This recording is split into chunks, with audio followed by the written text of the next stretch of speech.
So I'd like to pitch a really dark DC universe. You start with Batman's first day. Batman rolls into Gotham City and he's hunting down Oswald Cobblepot, aka the Penguin, and Black Mask. And when he captures the Penguin's laughing his head off, and Batman's like, "What's so funny, Cobblepot?"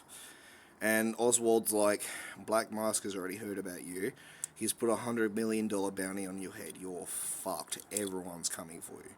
And he has to fight through an entire rogues gallery on his way to Black Mask. People like Deathshot, Deathstroke, fucking that fucking wizard dude that's like that scales the balance and fucking all that shit, and he fights for them all to get his way to Black Mask. That's the end of the first movie. Then he do a series of movies that introduce the three different Robins, Catwoman, and Batgirl. So the first Robin, he grows up and becomes Nightwing. At one stage he has the Teen Titans team, and then he becomes Nightwing, moves to Bloodhaven, and fucking fights crime there. Then you have the second Robin. Everyone thought the Joker killed the second Robin.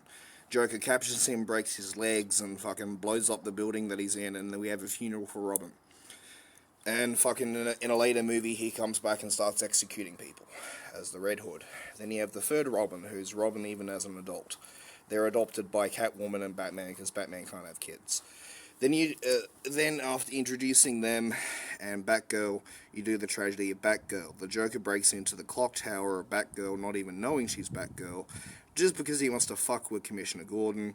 He shoots Barbara Gordon in the back, permanently crippling her, and he sexually assaults her, taking photos and sending the photos to Commissioner Gordon.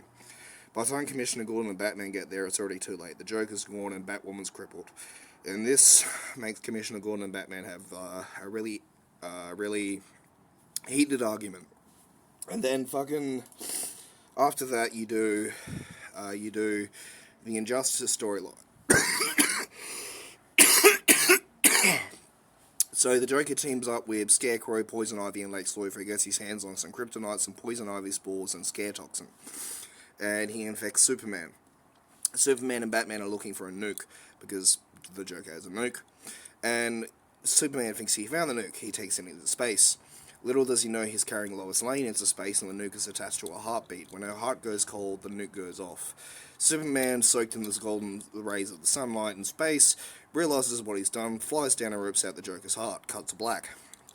5 years later, Superman and a ragtag team of superheroes and conforming supervillains have made a worldwide military dictatorship where the slightest crimes are punished with execution. Batman and a rival team of superheroes and supervillains, including what's her name, Harley Quinn, are fighting to restore the old order.